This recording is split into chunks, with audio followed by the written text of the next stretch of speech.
Hello, welcome back to my channel learn to know. So आज हम discuss करते हैं स्पाउस वीज़ा किस तरह से फिल किया जाता है फॉर्म जर्मनी के लिए। तो ये वीज़ा एप्लीकेशन फॉर्म है। इसको फिल करने के लिए आप सबसे पहले जो फर्स्ट पार्ट है इसका इंफॉर्मेशन ऑन द एप्लीकेंट, यहाँ पर आप अपनी डिटेल जो जिसने अप्लाई करना है फीमेल या मेल उनके वो अपनी जनरल इन्फॉर्मेशन जो होगी वो यहाँ पर आपने डालनी है। तो आपने पहले सर नेम, आपका फर्स्ट नेम जो पासपोर्ट का मेंशन है वो लिखना है। उसके बाद आपने प्लेस ऑफ बर्थ यानी जो सिटी है वो मेंशन करना है, कंट्री ऑफ बर्थ वो, उसके बाद आपकी नेशनलिटी, ये जनरल इन्फॉर्मेशन। उसके बाद आपने अपने स्टेटस मेंशन करना है कि आप मैरिड हैं, तो आप अगर स्पाउस वीज़ा पे अप्लाई कर रहे हैं तो लेकिन मैरिड होंगे तो आपने यहाँ पर अपनी मैरिज जो डेट है वो मेंशन करनी है। इसके बाद आपने अपना जेंडर मेंशन करना है, मेल और फीमेल। अगर वाइफ हैं वो अप्लाई कर रही हैं तो फीमेल, अदरवाइज अगर मेल हैं तो मेल। यहाँ पर आपने अपना टाइप ऑफ ट्रैवल डॉक्यूमेंट जिस डॉक्यूमेंट आप ट्रैवल करेंगे, जो जर्नली पासपोर्ट होता है तो आपने यहाँ पर पासपोर्ट पे टिक कर देना है। नीचे आपने नंबर ऑफ ट्रैवल डॉक्यूमेंट जो आपका पासपोर्ट का नंबर है वो मेंशन करना है। यहाँ पर लेट सपोज जो भी होगा वो यहाँ पर मैंने इसको एज एग्जांपल एक नंबर डाल दिया है। इसके बाद आपने पासपोर्ट की डेट ऑफ इशू जो पासपोर्ट मेंशन होगी और वैलिड कब तक है वो, और उसके बाद वो कहाँ से इशू है वो आपने मेंशन करना है। पाकिस्तान, आप इंडिया से हैं तो इंडिया, जिस भी कंट्री से हैं तो आपने वो मेंशन करना है। रेजिडेंस परमिट नंबर वो जो पासपोर्ट के अलावा यानी आपके कंट्री में जो कार्ड आपका आइडेंटिटी कार्ड होता है उसका नंबर आपने यहाँ पर मेंशन करना है, वो जितना भी डिजिट का होगा। पाकिस्तान का है तो हम यहाँ NIC नेशनल आइडेंटिटी कार्ड होता है। अगर इंडिया, बांग्लादेश, जहाँ से भी आपका जो कार्ड नंबर होता है जो आपका अदर देन पासपोर्ट होता है वो अलग कार्ड आपने नंबर यहाँ पर मेंशन करना है। ये वैलिड अंटिल उसकी जो एक्सपायरी डेट है वो मेंशन करनी है। इसके बाद आपने वहाँ यहाँ पर इसमें अपना एड्रेस जो करंट एड्रेस है आपका वो लिखना है।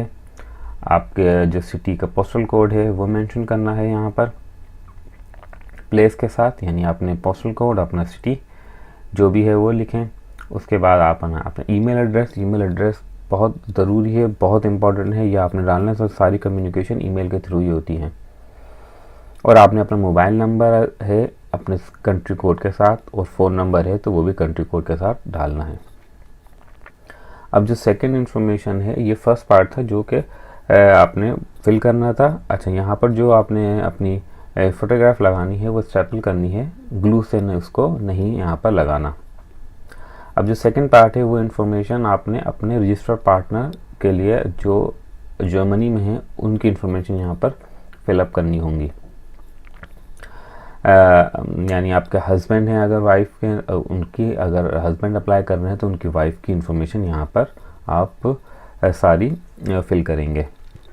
तो यहाँ पर पासपोर्ट पे जो आपके हस्बैंड का नाम है, सर नेम मेंशन करना है।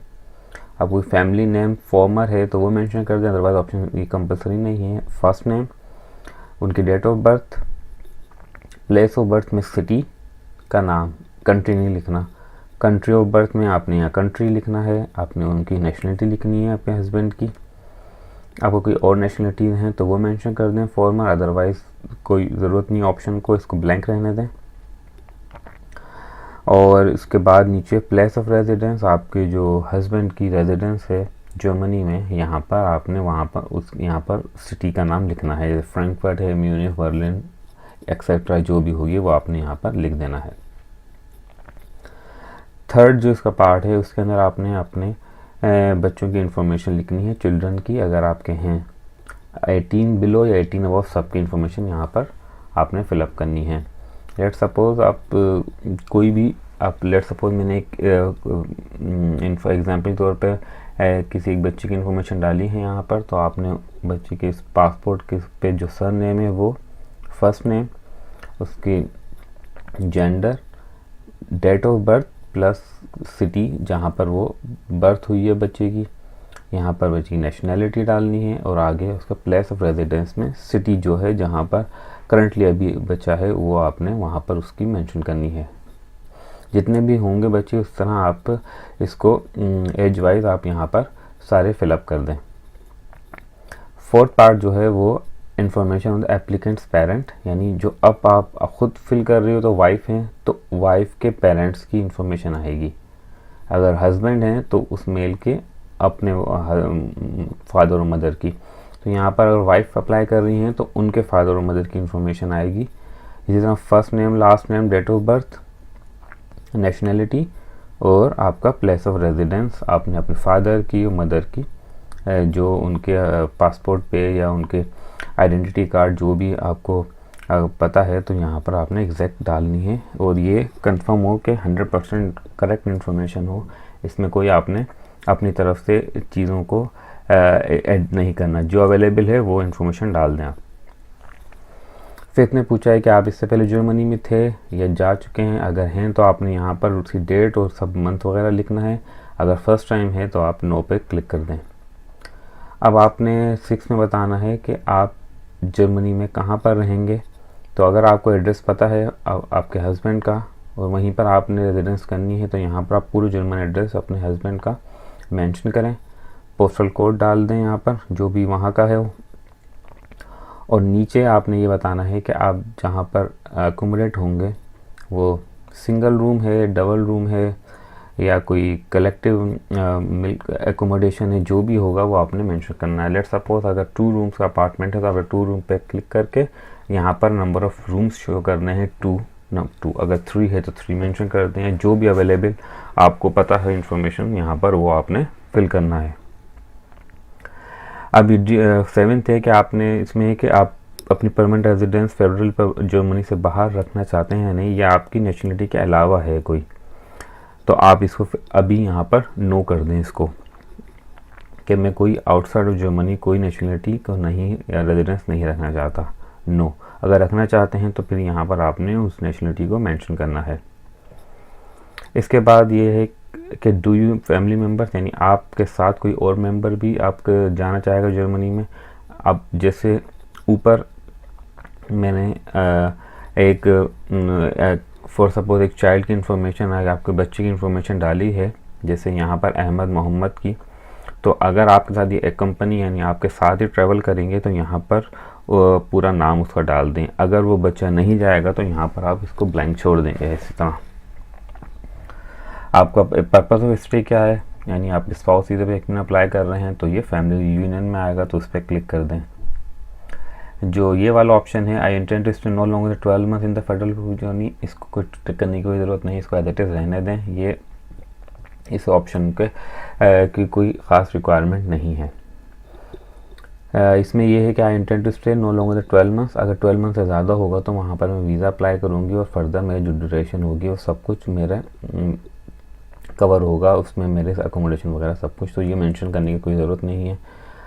10th में ये पूछा है कि आपको कोई रेफरेंसेस वहाँ पर एजुकेशन इंस्टीट्यूशन एम्प्लॉयर कोई आप जानते हैं किसी को रेफरेंस, उसका डाल दें, अदरवाइज़ उस ऑप्शन को भी छोड़ दें। यहाँ पर आपकी जो है जो अप्लाई कर रहे हैं जो पर्सन, उसके प्रोफेशन के बारे में पूछ रहा है। अगर वाइफ आप अप्लाई कर रही हैं, आप कोई काम करती हैं तो अपना प्रोफेशन लिख दें, अदरवाइज आप हाउस वाइफ हैं तो हाउस वाइफ यहाँ पर मेंशन कर दें। इसके बाद आपकी जर्मनी में कितना ड्यूरेशन होगा ये आपको पता नहीं, क्योंकि आपकी जो भी वीज़ा इशू होगा अकॉर्डिंग टू आपके हस्बैंड के हिसाब से होगा, तो ये यहाँ पर कोई डेट डालने की कोई ज़रूरत नहीं है किसी तरह के भी। आपकी what are your means of subsistence, यानी आप वहाँ पर जो होगी जितने भी आपका है टोटल पीरियड में जो रहेंगी वो आप किस तरह अकोमोडेट करेंगी, तो ये सब कुछ आपके हस्बैंड पर है, तो इन्फॉर्मेशन यहाँ पर मेंशन करने की ज़रूरत नहीं है। हेल्थ इंश्योरेंस, यानी आप अकोमोडेशन अप्लाई कर रहे हैं तो आपके पास यकीन आपके हस्बैंड के पास इंश्योरेंस होगी फुल फैमिली की, तो आप यहाँ पे यस कर दें, अदरवाइज़ नो कर दें। आपके पास हैव यू, इससे पहले आपने कोई भी क्रिमिनल रिकॉर्ड वगैरह है जर्मनी में या आउटसाइड जर्मनी नहीं है तो आप इसको नो कर दें। इसी तरह यहाँ पर आपको कोई इससे पहले रेजिडेंस अप्लाई किया हो जर्मनी के लिए, वीज़ा रिजेक्ट हुआ हो तो हाँ या नहीं है तो नो कर दें। और 16 में आपको कोई ये फर्दर डिजीज़ जो नीचे मेंशन किए हैं तो वो बता दें, अदरवाइज़ नो करें। और लास्ट में आप अपना सिटी और जिस डेट को आप सबमिट कराएंगे फॉर्म वो डेट डाल के यहाँ पर सिग्नेचर कर दें। सिमिलरली यहाँ पर भी ये जो है ये इन्फॉर्मेशन वही है कि आपने तमाम इन्फॉर्मेशन एक्यूरेट दी हैं, अगर फॉल्स होगी तो आपका वीज़ा रिजेक्ट होने के चांसेस हैं। यहाँ भी आप डेट प्लेस डाल कर सिग्नेचर कर दीजिए। तो ये टोटल फॉर्म है स्पाउस वीज़ा के लिए। होप कि आप समझ गए होंगे किस तरह फिल करना है। अगर आपको कोई और इन्फॉर्मेशन रिक्वायर्ड हो और कुछ इसमें समझ ना आया हो तो आप कमेंट में पूछ सकते हैं। Thank you.